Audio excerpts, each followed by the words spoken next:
Super Mario Brothers are back in an all-new animated movie, but it's not the first time these hugely popular plumbers have hit the screen. Everyone remembers the Super Mario Brothers live-action fiasco from 1993, which bombed at the box office. But did you know there was also a feature-length anime, a TV series starring WWE legend Captain Lou Albano, and a game show? They even gave King Koopa his own afternoon variety hour for kids. That's crazy. The history of Super Mario Brothers TV shows and movies is as vast and deep as a secret warp pipe. So join us as we take a journey through the Mushroom Kingdom to sort it all out. If you enjoy this video, you know what to do. Smash that like button with your hammer and subscribe. Then stay through to the end of the video to find out more about the all-new Super Mario Brothers animated movie and how it fits into this legacy.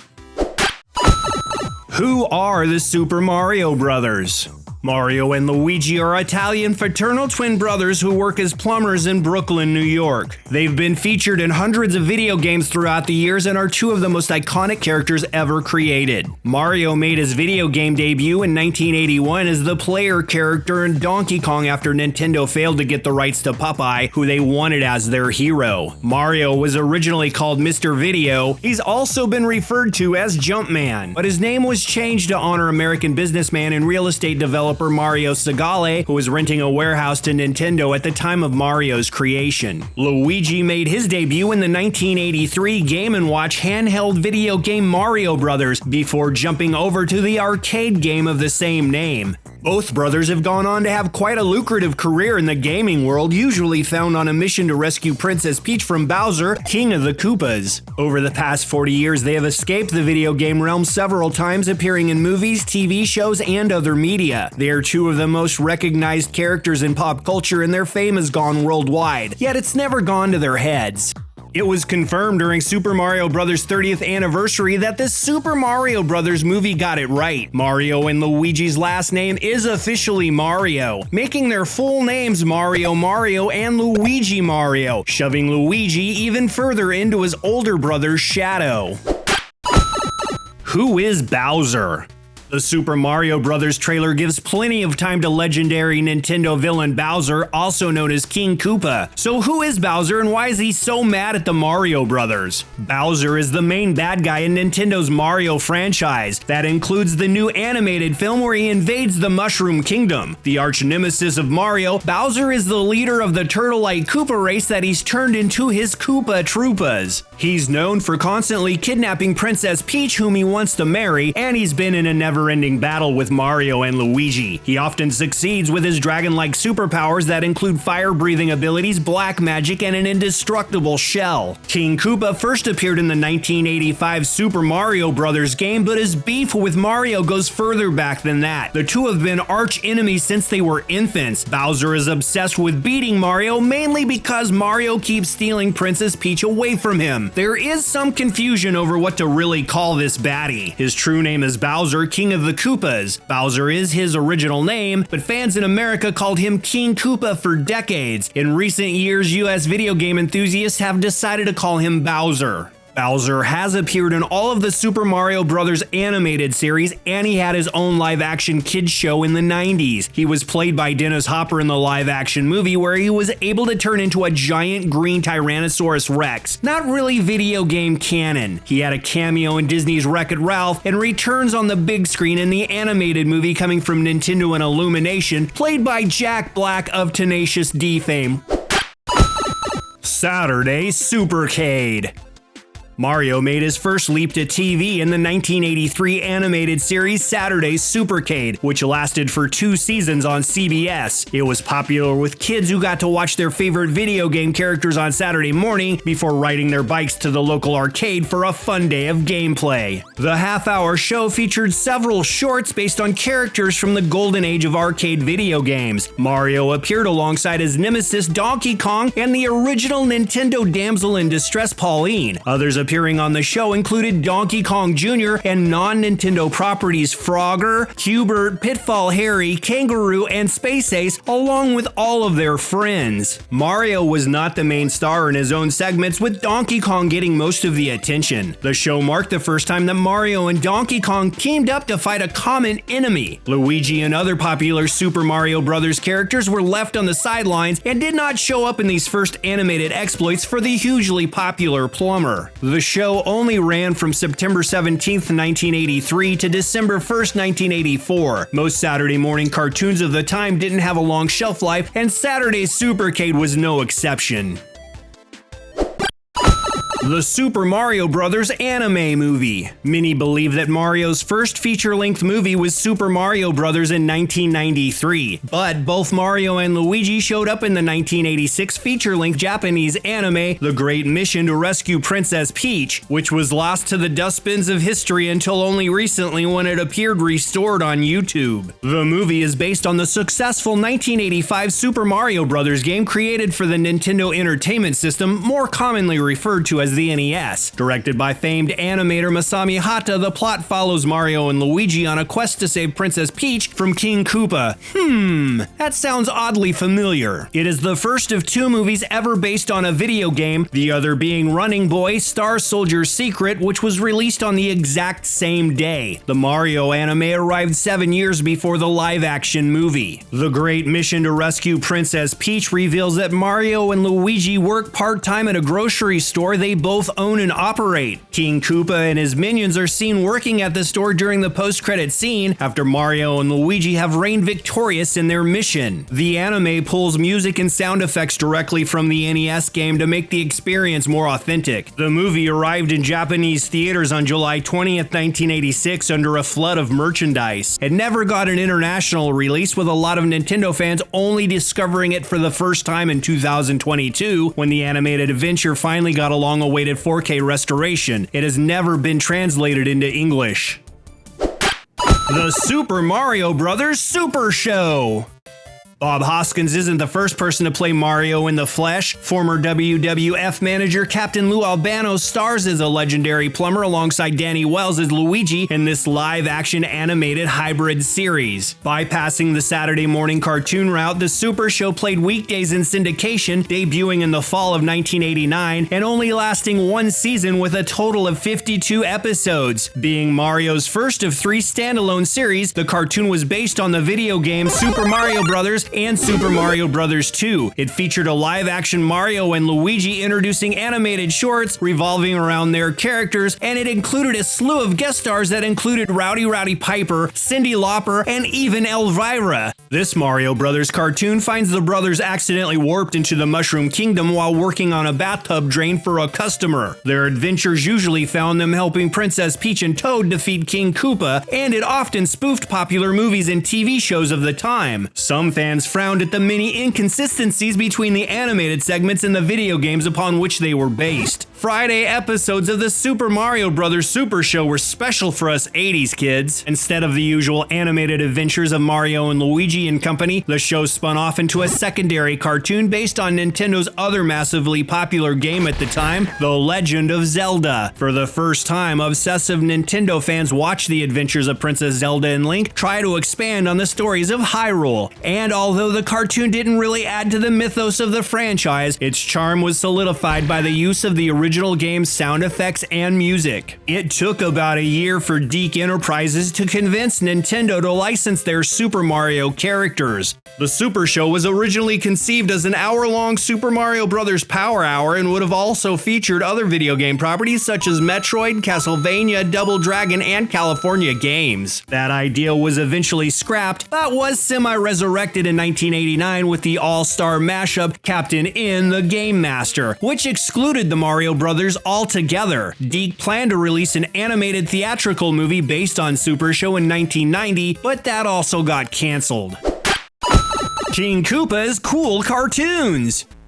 Did you know King Koopa had his own live-action TV show? Premiering the same year as the Super Mario Bros. Super Show, King Koopa hosted a classic children's television show similar to Bozo the Clown. Don't remember this? Don't worry, you haven't slipped into another universe. This crazy variety show was only shown in Southern California from September to November of 1989. King Koopa's Kool cartoons featured a traditional old-school format that had Koopa surrounded by a live studio audience featuring anywhere from 40 to 60 kids, all wearing Koopa's Troopas shirts and hats. Koopa, who was really just a man in a janky costume, would introduce old public domain animated cartoon shorts in between entertaining the kids as MC alongside his pet rodent Ratso. Koopa would also open fan mail, tell jokes, and tussle with Mr. Mean Jeans. The video game villain also gave out prizes and ended each show by telling the audience to be a good Koopa Troopa or he would Koopa Yoopa. You didn't want to get Koopa Yoopa'd, I'm telling you.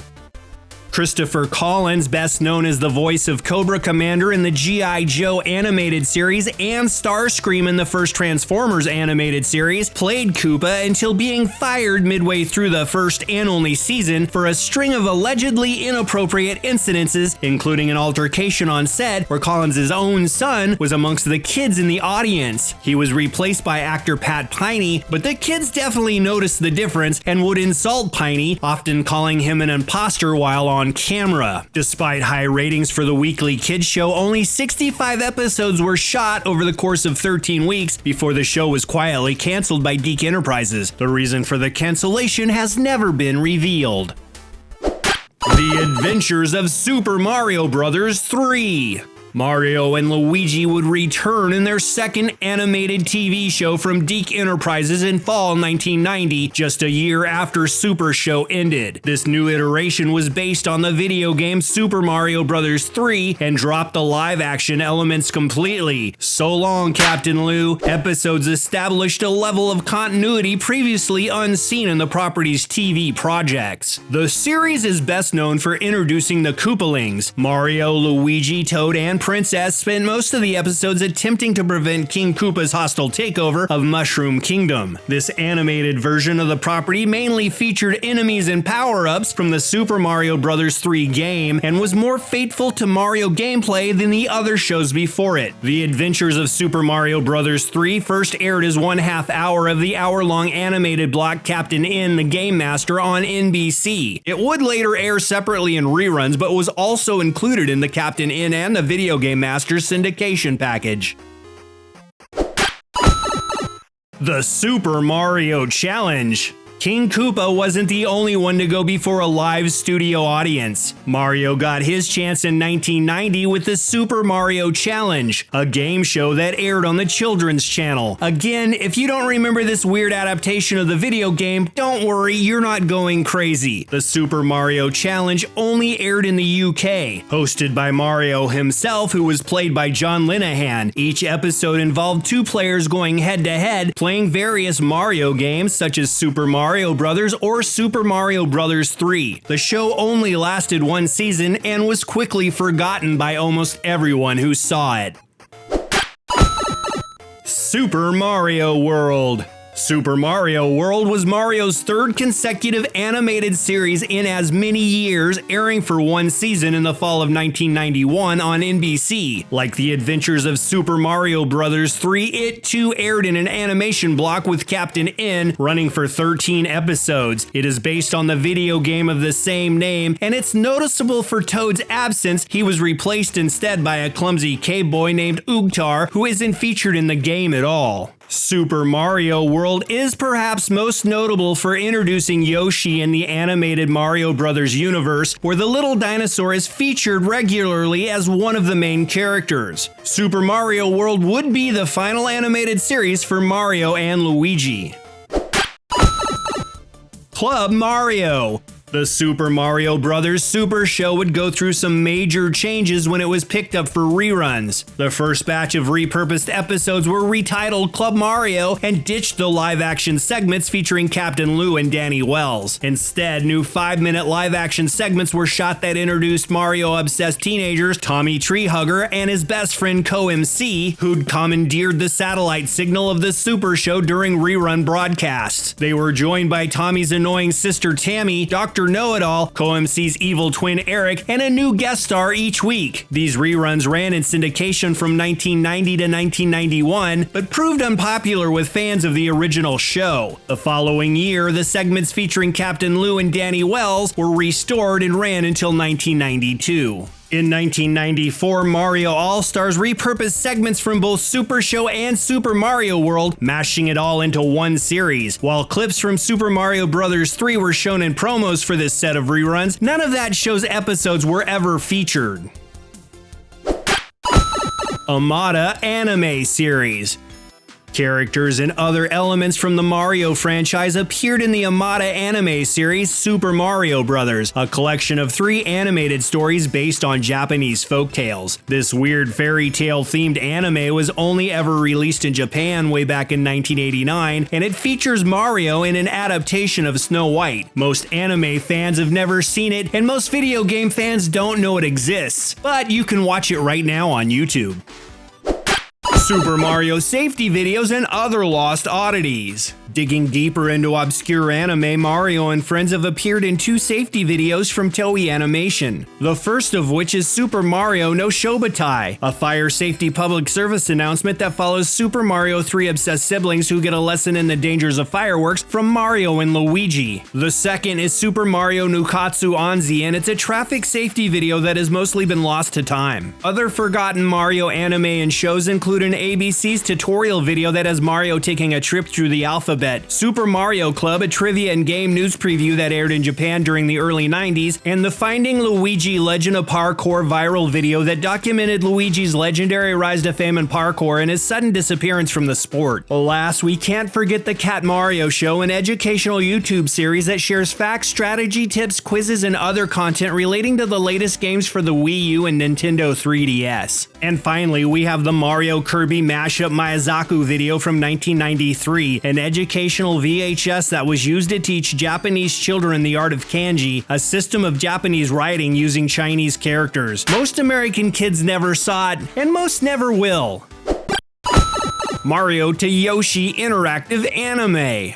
Mario to Yoshi no Bukenland was a 28-minute interactive anime video based on Super Mario World. Released in 1991, it was designed for Bandai's Terabiko system, an interactive VHS console game that arrived in America as the See and Save video phone from Mattel. Players answered multiple choice questions using a telephone-shaped microphone to interact with the action on screen. The game could also be played on a VCR. Most people don't even remember this thing existed. The Wizard. A few years before the live-action Super Mario Bros. Movie brought the iconic Nintendo characters to the big screen, Mario and Luigi would show up in the 1989 family adventure The Wizard, starring Fred Savage, Christian Slater, and Jenny Lewis. The movie was basically a feature-length commercial for Nintendo's new Power Glove. It also introduced the video game Super Mario Bros. 3 to American audiences for the first time. The story follows 3 youngsters who travel across America to compete in a video game tournament. The final round finds our hero playing Super Mario Bros. 3, a brand new game that has not yet been released in the United States. Not only were the kids in the movie seeing the game for the first time, so was the audience. Many complained about the extensive Nintendo product placement in the movie at the time, but it has won over fans in the years since. Super Mario Bros. The Movie.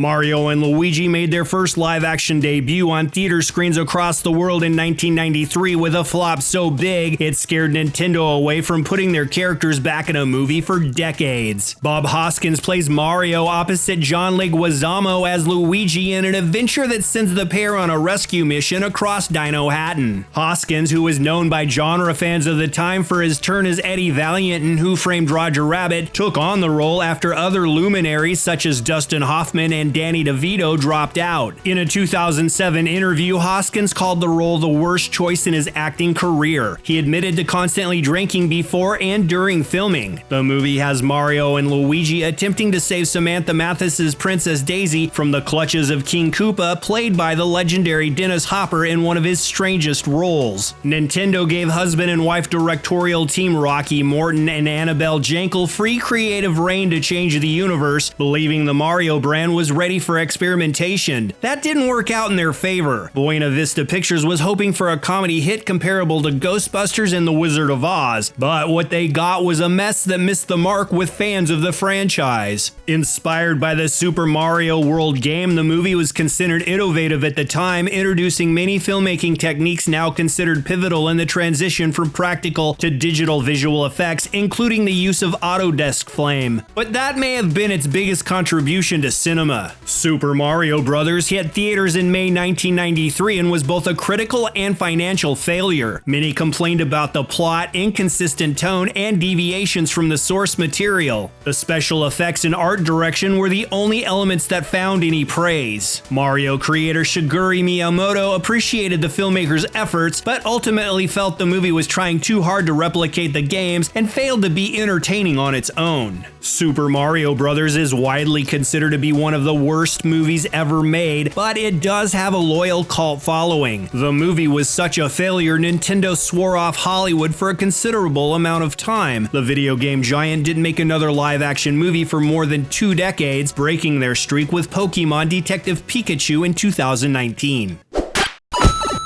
Wreck-It Ralph. Mario and Luigi skipped the first Wreck-It Ralph movie because the writers couldn't think of a suitable way to incorporate Nintendo's beloved mascot and his twin brother into the storyline without making it distracting. Bowser makes a cameo instead as part of the Badanon villain support group. Disney couldn't get the rights for Mario when it came time to make the sequel Ralph Breaks the Internet, despite the director wanting the Italian plumber in the movie. Some believe Mario was just too expensive. It's still possible that Mario could show up in Wreck-It Ralph 3, which is rumored to be happening sometime in the near future. Pixels.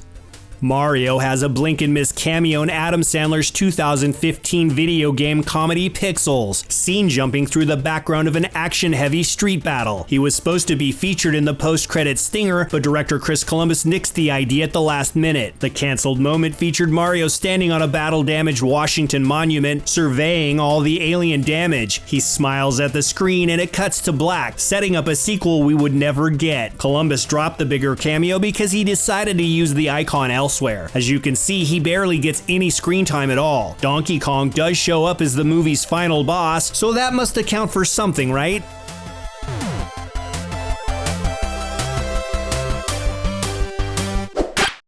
The Super Mario Bros. Animated movie. After more than 3 decades, Mario and Luigi finally returned to the big screen in an all-new feature-length animated family adventure from Nintendo and Illumination. The trailer arrived under a storm of controversy. Fans weren't happy with Chris Pratt as Mario from day one, and the first footage was hit with a floodgate of hate after hearing the Guardians of the Galaxy star speak as the Italian plumber for the first time. Gone was Mario's signature accent, replaced with a New York cabbie cadence. You can't even tell it's Chris Pratt. On the flip side, fans love Mario's Italian accent in the French dub of the trailer and are more excited to watch the international version of the movie.